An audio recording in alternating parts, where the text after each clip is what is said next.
اگلا سوال ہے، حکیم صاحب افطاری میں سموسے پکوڑے کھائے جا سکتے ہیں؟ ہاں جی، کھائے جا سکتے ہیں، کیوں نہیں کھائے جا سکتے؟ کھائے جا سکتے ہیں، بشرطے کہ آپ کا معدہ ٹھیک ہو، آپ کا معدہ اس قابل ہو کہ سموسے پکوڑے ہضم کر سکے۔ لیکن اگر آپ کا معدہ متاثر ہے تو پھر تو آپ زیادتی کریں گے نا۔ لیکن یہاں پر ایک بات یاد رکھیں، پکوڑے کے اندر میدا استعمال ہوتا ہے اور سموسے کے اندر پکوڑے کے اندر بیسن استعمال ہوتا ہے اور سموسے کے اندر میدا استعمال ہوتا ہے۔ میدے کے قریب ترین دوسرے لفظوں میں میدے کو نقصان جو چیزیں کم پہنچاتی ہیں نا ان دونوں میں سے، وہ پکوڑے ہیں۔ آپ پکوڑے کو ترجیح دیں، لیکن کئی بھائی کہیں گے تو سموسہ کون کھائے گا؟ تو سموسے کے اندر زیادہ تر آلو شامل ہوتے ہیں اور میدا ہے، یہ میدے کے لیے زیادہ نقصان دہ ہے۔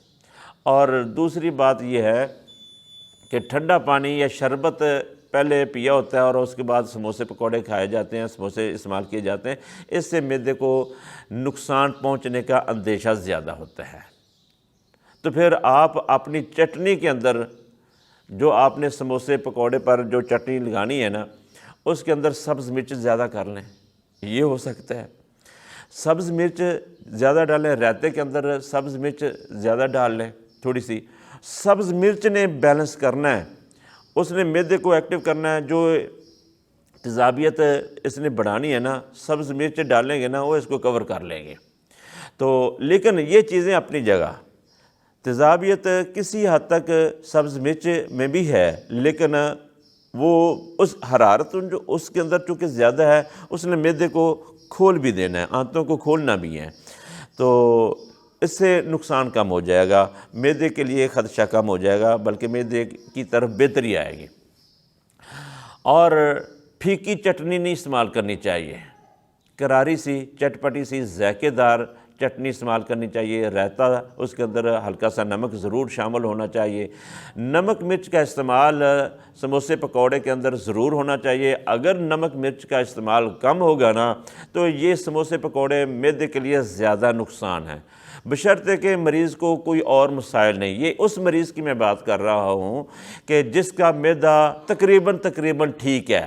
ٹھیک سے مراد یہ ہے کہ وہ تیزابیت کا مریض نہیں ہے، وہ یورک ایسڈ کا مریض نہیں ہے، وہ بھوک کم لگنے کا مریض نہیں ہے۔ معدے کے جو عموماً مسائل ہوتے ہیں نا، ان میں سے وہ بری ہے، اس کو وہ مرض نہیں ہے۔ مثلا تیزابیت نہیں ہوتی، معدے میں جلن نہیں ہوتی، غذا کی یہ نالی ٹائٹ نہیں ہے، تنگ نہیں ہے، یہ مسائل نہیں ہے۔ تو ایسا بلڈ پریشر کا کیس ہے تو یہ والا مسئلہ نہیں ہے۔ یہ مسائل اگر کسی بھائی کو نہیں ہے تو وہ سموسے پکوڑے استعمال کر سکتا ہے۔ اور ایک اور بھی بات اہم ہے کہ روزانہ سموسے پکوڑے نہیں استعمال کرنے چاہیے، یہ بڑے نکتے کی بات ہے۔ جو لوگ روزانہ سموسے پکوڑے استعمال کریں گے ان کو بھی مسائل درپیش ہوں گے۔ بس ایک دن سموسے پکوڑے استعمال کیے ہیں، اگلے دن دہی بلے رکھ لیں، وہ استعمال کر لیں، تیسرے دن یا چوتھے دن یا پانچویں دن، یعنی وقتاً فوقتاً آپ استعمال کریں، مسلسل یہ روٹین نہ بنائیں، کیونکہ مسلسل روٹین بنانے سے بھی آپ کے معدے کا ستیہ ناش کر دیتے ہیں۔ اور کوشش کریں کہ سموسے یا پکوڑے جو تیار کرنے ہیں گھر میں تیار کریں اور زیتون کے تیل میں تیار کریں، کیونکہ زیتون کے تیل کے اندر تیار کیے گئے سموسے پکوڑے ان کے سائیڈ ایفیکٹس بہت کم ہو جاتے ہیں۔ زیتون کا تیل وہ خود اس کا علاج بنتا ہے۔ دیسی گھی تو بہت مہنگا ہے، یہ استعمال آج کل کون کرتا ہے؟ زیتون کا تیل بھی خیر مہنگا ہے۔ بہرحال اگر وہ بھی نہیں استعمال کر سکتے، کوئی افورڈ نہیں کر سکتے، کم از کم سرسوں کا خالص تیل وہ استعمال کیا جائے، وہ پھر بھی زیادہ بہتر ہے۔ اور مارکیٹ کے اندر جو ڈالڈا گھی چلتا ہے اس کی بھی بہت ساری کمپلینیں ہیں، وہ خود ایک مرض ہے۔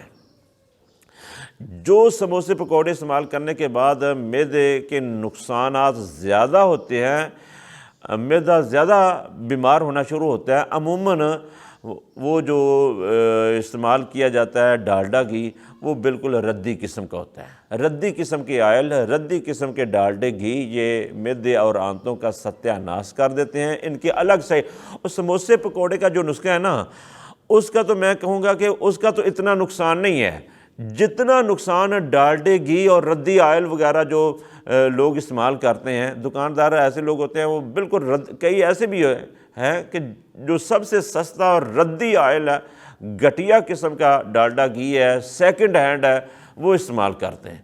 تو ایسی جو چیزیں ہیں نا وہ ستیہ ناش کر دیتی ہیں معدے کے لیے. بہرحال اگر یہ مسائل نہیں ہیں تو سموسے پکوڑے آپ استعمال کر سکتے ہیں.